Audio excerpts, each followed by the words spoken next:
All right, so now that we have a better look at our textures, let's incorporate them into our other categories. One of the biggest ones is probably going to be metalness to begin with. So what we're going to want to do is we're going to want to make our grungy areas less metallic or non-metallic, things like the dirt and sand buildup.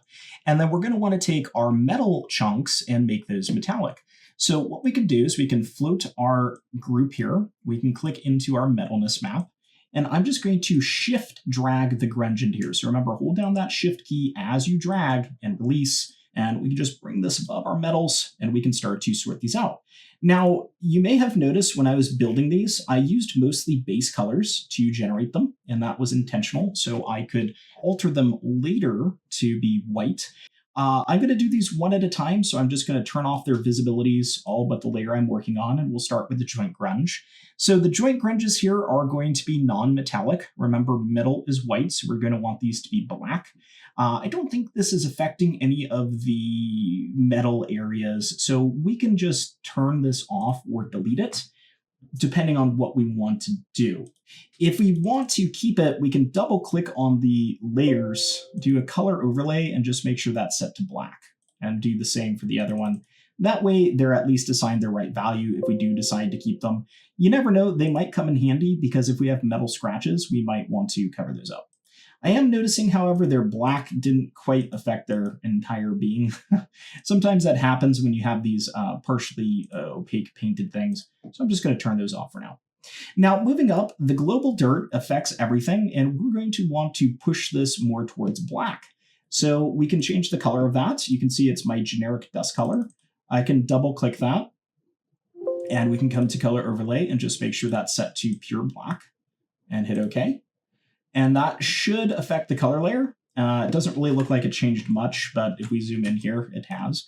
And that's going to make those areas slightly less metallic, and we may adjust those opacities even more. With the sand, we can do the same thing. Just double click, and we want it to be non-metallic. So we're going to set it to black and hit OK. And then with the metal variations, we want to do the opposite here. We want these to be pure white. So in my metal colors here, I'll double click these to access the layer styles, do a color overlay, and we'll actually set these to white. And this one's probably going to be one of the biggest differences that we see across here when it comes to the metals, because those areas are now going to read as metal dense. So let's save. And if we come back into Maya here and double click, we'll see the update there. And what we'll see is that those little metal notches, when the light hits them, you can see how they're getting that metallic highlight. So they're looking a bit different from the plastics, which reads really well. And then if we take a look at the metal surfaces, those metal areas look just fine. And we might notice some variations across the form. I don't think we will here, but if we go into our Arnold render, we might. We're not going to do that yet, though. The reason why is it creates a TX file of our Photoshop document, and it makes it really annoying to reassign. So my advice is hold off on that, and we can fine tune later, but we know it's there and it should be okay. So that's going to be for the metals. Let's go ahead and do the same thing for the roughness. So I'm going to take my robot color, float this, and then the roughness here, I'm going to hold down shift and grab my grunge and bring it into here. Now for this one, these are going to be rougher, the various grunge effects that we have. So we're going to want that to be white. So let's get to it and just do the same approach we did before. I'm going to turn off everything but the final layer. With these ones here, I want them to be white. I might even just merge these. So I'm just going to click one, shift click the other and merge. We don't really need two at this point. And just double click those, do a color overlay, and we can set this to be white. Make sure you're doing color overlay, not gradient. And that will add roughness to those areas. I'll leave that at full value for now. Let's move up to the next one, the global dirt. I'll do the same thing here. We'll go ahead and double click that, do a color overlay and make that white. Sand, same deal, double click, do a color overlay, make that white. And then with the metal variations, this is actually going to be different. We want this to take on the metal color. So we're going to make these dark. We could make them black, but it might be better to sample the same color gray we have here. If we want to get that, we could turn off the visibility of our other layers just to get back to the pure setup. We could sample that from there. We could also take it a bit darker, and I think that's what I'm going to do. Since that outside's kind of stained and tinted, we might expect it to be a little bit less smooth than like pure metal that's been chipped away. So I'm going to take this, do a color overlay here, and actually let me start with the other one that's on the metals, and we want this to be slightly darker than that one. So maybe something like 30 would be good. And I'll do the same with this one here. We'll set this to 30, and this will give us variation on our surface. So with our first object, our ball, we kind of just, randomize some variation using things like noise. But this one, you can see it actually correlates to something. It correlates to a detail. So let's double click. And if we take a look at that, we should see more variation across the surface when it comes to things like the highlights. Now, I'm not really seeing that too much, so I might want to double check that, but I do feel like those are reading well. Okay, it does look like that's working. So you can see how that highlight becomes a little bit less shiny as it hits those dirt layers. They're fairly low opacity, so we're not seeing it too much. We could play around with their opacities, though, to make this more aggressive. So, for example, if we really want that global dirt to stand out, maybe we bump this to 100 this time. And this is just so we can really see it. Double click. And now you'll see that, ooh, that's making a big difference. We're getting a lot of those rough patches.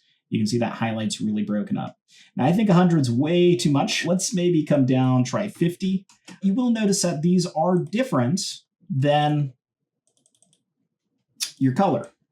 You don't necessarily want them to have a one-to-one correlation. That's pretty beat up looking. I don't know if I want it to be that beat up, but I don't know. This thing does look pretty beat up. It's got a lot of dings and dents in it, so it might not be a bad idea to let that have a pretty high level of roughness to it in terms of the shininess there. Also with the metals, not too beat up. It does add some nice variation. I do like how that highlight's hitting, so I think I might leave that at around 50. With the sandy dirt, this one's kind of everywhere. This one's going to have one of the biggest impacts. Let's try that at 50 just to see and save.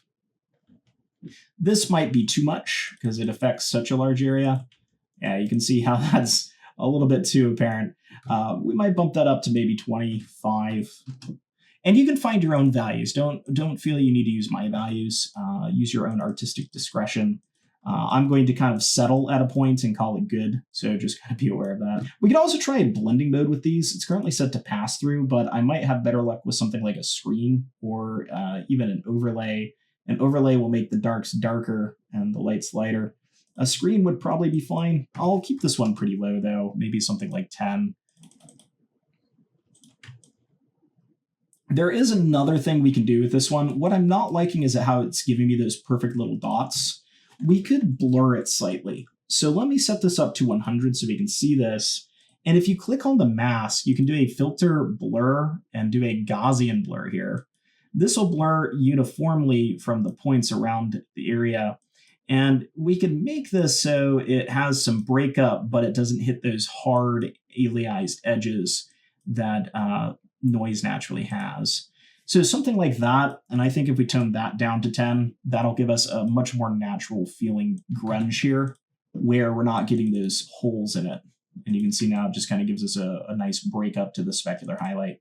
I'm still going to take it lower. That's really intense, so I'm going to take this down to 5%. Let's go ahead and save that out. And I think I could probably live with that. It's still a bit more broken up than I might want to be, but that's okay. I think it looks decent. Okay, other areas like the metal, I think that's already fine when it comes to the roughness there. I don't think that really needs to be toned up or down per se. It could be potentially less glossy, I guess. We can see if we get a variation running across here. Oh, we get a nice variation. I think that's good. And then these guys, the joint pits down here. Okay, so that is the joint grunge breakup. Those are actually pretty strong. I think that actually works out okay. I don't think I have any issues there.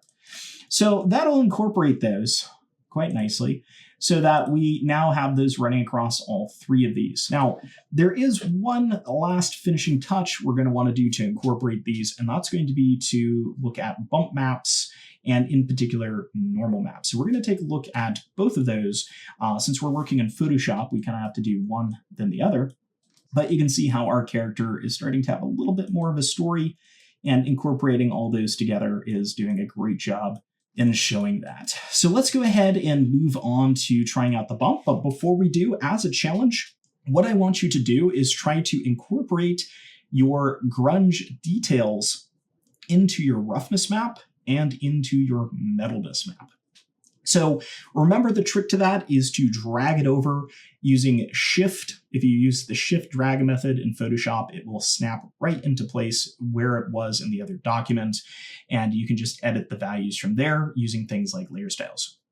So give that a shot, see if you can't add a bit more story to your character, and then we're going to take a look at how we can push this into 3 dimensions using bump map information.